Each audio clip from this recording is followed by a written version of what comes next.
Hello friends. Last video में मैंने आपसे बात किया था कि सक्सेस एक डिस्कवरी नहीं होती है, वो एक क्रिएशन होती है।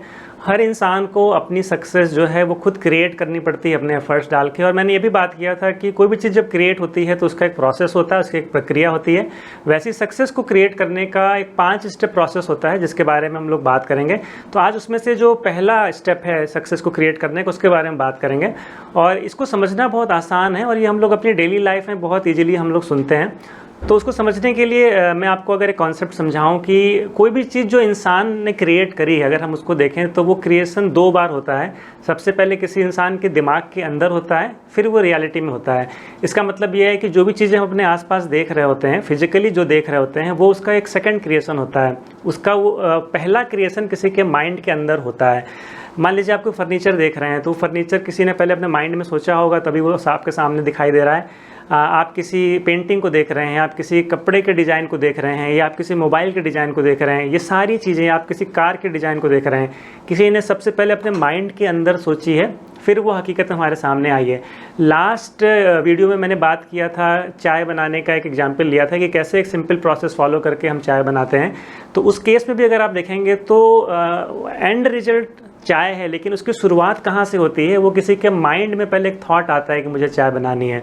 तो इसी तरह से आप किसी भी इन्वेंशन को देखें, जितने भी आविष्कार हुए हैं, तो वो सारे आविष्कार सबसे पहले किसी के माइंड में एक जन्म लेते हैं, एक थॉट के रूप में।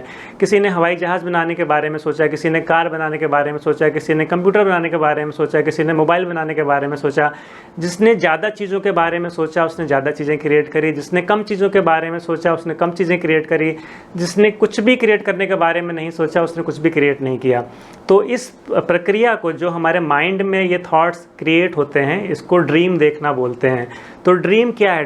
ड्रीम को अगर हम समझें तो ड्रीम हमारे माइंड की एक इमेजिनेशन होती है, जिसमें कि हम अपने माइंड में उन चीज़ों को क्रिएट करते हैं जो हम फ्यूचर में पाना चाहते हैं। तो और माइंड इतना पावरफुल है कि आप अपने इमेजिनेशन को यूज़ करके आप कोई भी चीज़ क्रिएट कर सकते हैं। और इसीलिए बोला जाता है कि ये यूनिवर्स की सबसे बड़ी पावर है जो हमको एज ए गिफ्ट मिली हुई है, कि हम अपने माइंड को इस्तेमाल करके कोई भी चीज़ क्रिएट कर सकते हैं अपने माइंड के अंदर। तो अगर आप जितनी भी लिविंग थिंग्स हैं उनको आप एनालाइज करेंगे तो सबको एक गिफ्ट मिला हुआ है। मछली जो है वो पानी में तैर सकती है, चिड़िया आसमान में उड़ सकती है, इतने सारे जो जानवर हैं वो हमसे ज़्यादा पावरफुल हैं फिजिकली। लेकिन इंसान को जो ताकत मिली हुई है वो यही है कि वो अपनी इमेजिनेशन को यूज़ करके कुछ भी क्रिएट कर सकता है। और इसी पावर की वजह से इंसान जो है वो स्टोन एज से निकल कर आज इंफॉर्मेशन एज में है। और आप सोचिए कि इसी वजह से इतना डेवलपमेंट हुआ है जो इंसानों ने किया है, क्योंकि वो एक ड्रीम अचीव करते हैं, फिर उसके आगे का एक नया ड्रीम बनाते हैं। और ये कहा भी जाता है कि एक सक्सेसफुल इंसान वही है जो लगातार एक ड्रीम बनाए, फिर उसको अचीव करे, फिर नए ड्रीम्स बनाए, उसको अचीव करे। और जब वो इस दुनिया से जाए तो कुछ ड्रीम्स ऐसे रह जाने चाहिए जो वो अचीव ना करे। अगर आप सोचिए, जो नेचर ने सबसे बड़ा गिफ्ट दिया है, अगर हम उसको इस्तेमाल ही ना करें तो हम अपनी क्षमता का कितना बड़ा चीज़ जो है वो मिस करेंगे। तो इसको इसीलिए समझना बहुत ज़रूरी है। तो इसको अगर हम और डिटेल में समझें तो देखिए, 2 चीज़ होती हैं लाइफ में, एक होता है वाई पार्ट और एक होता है हाउ पार्ट। मतलब हम किसी काम को हमको क्यों करना चाहिए और हम किसी काम को कैसे कर सकते हैं। जनरली हम फोकस करते हैं हाउ पार्ट पे ज़्यादा करते हैं। लेकिन आप सोच के देखिए, अगर कोई दिल्ली में रहता है और मैं उसको बोलूँ कि आपको अभी तुरंत मुंबई जाना है, तो मेरे से ये नहीं पूछेगा कि कैसे जाना है, मेरे से पूछेगा कि क्यों जाना है। अब ये क्यों जितना मजबूत होगा उतना ही वो मोटिवेटेड होगा जाने के लिए, उतना ही वो एफर्ट्स लगाएगा जाने के लिए।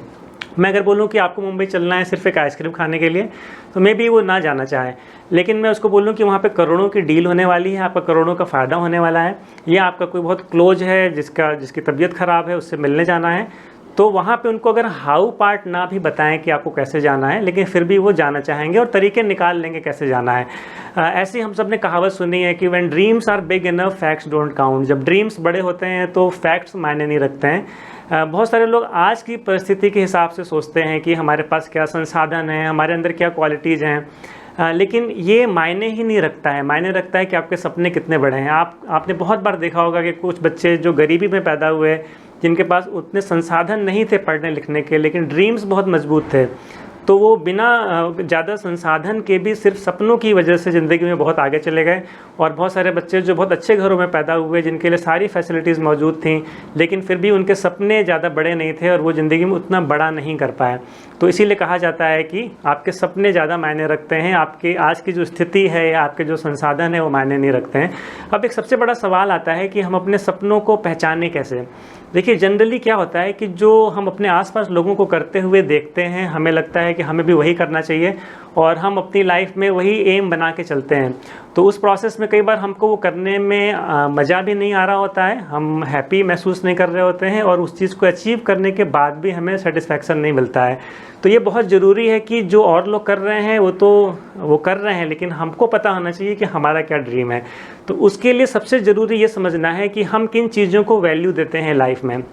इसको ऐसे समझ सकते हैं, जैसे मान लीजिए 2 इंसान हैं, एक इंसान के पास 10 केले हैं और एक इंसान के पास 1 लाख रुपए हैं। अभी दोनों में से वैल्यू अगर हम देखें किसकी ज़्यादा है, तो 1 लाख रुपए की वैल्यू ज़्यादा है, क्योंकि 10 केले 50-60 रुपए के आएंगे और 1 लाख रुपए तो उससे कई गुना ज़्यादा है। लेकिन अगर एक बंदर के नज़रिए से देखें, एक बंदर अगर दोनों को देख रहा है, तो आपको क्या लगता है वो किस इंसान के पास जाके वो लेना चाहेगा उस चीज़ को? तो वो जिसके पास 10 केले हैं वहाँ पे जाके उन केलों को लेना चाहेगा, क्योंकि बंदर के लिए जो वैल्यूबल है वो केले ज़्यादा हैं। तो यहाँ पे देखिए, बंदर को ये मालूम है कि वो किन चीज़ों को वैल्यू देता है। वो जो चीज़ कीमती ज़्यादा है उसको वैल्यू नहीं दे रहा है, जो उसको चाहिए वो उसको वैल्यू दे रहा है। इसीलिए उसको पाने के बाद उसको सेटिस्फैक्शन फील होगा। तो कई बार लाइफ में ऐसा ही होता है कि हम जो और सब कर रहे हैं हम वो कर रहे होते हैं, लेकिन हम पाने के बाद सेटिस्फाइड फील नहीं करते हैं। इसलिए हमें ये समझना ज़रूरी है कि हम किन चीज़ों को वैल्यू देते हैं लाइफ में। और ये हमें ऐसे पता लग सकता है कि किन चीज़ों को हम जब माइंड में अपने पाता हुआ महसूस करते हैं तो हम हैप्पी फील करते हैं, सेटिस्फाइड फील करते हैं, एक सेंस ऑफ अचीवमेंट हमारे अंदर होता है। किसी के लिए वो वैल्यू हो सकती है नेम फेम रिकग्निशन, किसी के लिए पैसा हो सकता है, किसी के लिए दूसरों को मदद करना हो सकता है, किसी के लिए पूरी दुनिया घूमना हो सकता है, कुछ भी हो सकता है। लेकिन एग्जैक्टली हमको मालूम होना चाहिए कि हम लाइफ में किन चीज़ों को वैल्यू देते हैं और वहाँ से ही हम ड्रीम्स को आइडेंटिफाई कर सकते हैं। और एक बात और समझना ज़रूरी है कि हमें जो भी हमारे सपने हैं, हमें उन लोगों से बचने की ज़रूरत है जो हमारा सपना चुराने की कोशिश करते हैं। लाइफ में हमें बहुत सारे ऐसे लोग मिलेंगे जो हमसे हमारा सपना चोरी करने की कोशिश करते हैं। जो लाइफ में सबसे इम्पॉर्टेंट चीज़ है, जो सबसे बड़ा एसेट है, वो हमारा ड्रीम है। तो ये हम किसी को चोरी ना करने दें। लोग कैसे चोरी करते हैं, वो आपको ये बताने की कोशिश करेंगे कि अरे आपसे ये काम नहीं हो पाएगा, आप कैपेबल नहीं हो इसको करने के।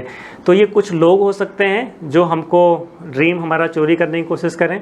कुछ परिस्थितियाँ हो सकती हैं, कई बार ऐसी परिस्थितियाँ आती हैं जब हमें लगता है कि नहीं, मैं अपने सपनों को पूरा नहीं कर पाऊँगा। तो ये दोनों में से कोई भी चीज़ हो सकती है, लेकिन हम अपने ड्रीम को अगर पकड़ के रखेंगे तो वही हमें आगे नेविगेट करेंगे, हमें आगे की तरफ लेके जाएंगे। और ड्रीम्स देखिए किस कैटेगरी में आने चाहिए। जैसे कि एक तो ड्रीम होता है एक विश की तरह होता है कि हमारे अंदर एक सिर्फ एक इच्छा है, और एक होता है जिसको बोलते हैं स्ट्रॉन्ग बर्निंग डिजायर। तो ड्रीम्स जब स्ट्रॉन्ग बर्निंग डिजायर की कैटेगरी में होते हैं, मतलब एक ऐसा ड्रीम जो आपको अंदर से पूरी तरह से अंदर से, जिसको कहते हैं ना स्ट्रॉन्ग तरीके से आपको मोटिवेट कर रहा है, वही ड्रीम्स आगे लेके जाते हैं। ऐसा क्यों होता है? क्योंकि जो स्ट्रॉन्ग बर्निंग डिजायर वाले ड्रीम्स होते हैं, ये बाय डिफ़ॉल्ट आपके अंदर बहुत सारी क्वालिटीज़ डेवलप कर देते हैं।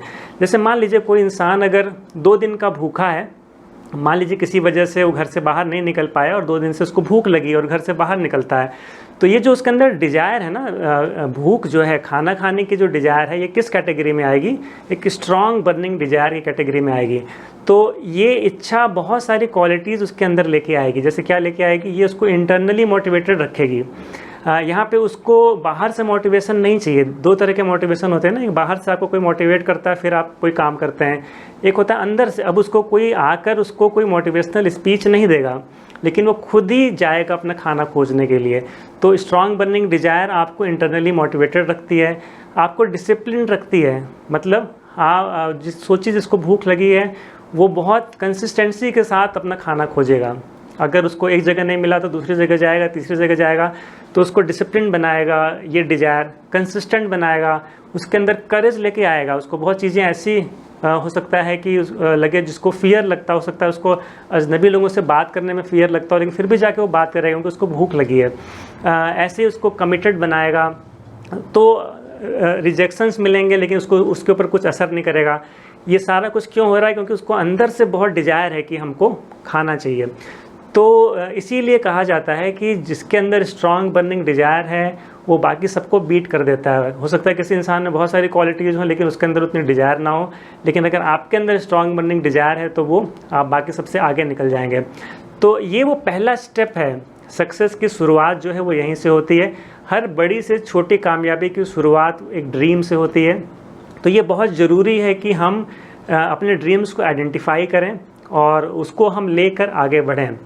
तो ये वो पहला स्टेप था, जैसे मैंने बात किया कि टोटल 5 स्टेप का प्रोसेस है जिसको हम लोग समझेंगे। तो आज ये पहला स्टेप है जो सक्सेस को क्रिएट करने का पहला स्टेप है। सो उम्मीद है आज आपको हेल्प मिली होगी। Thank you.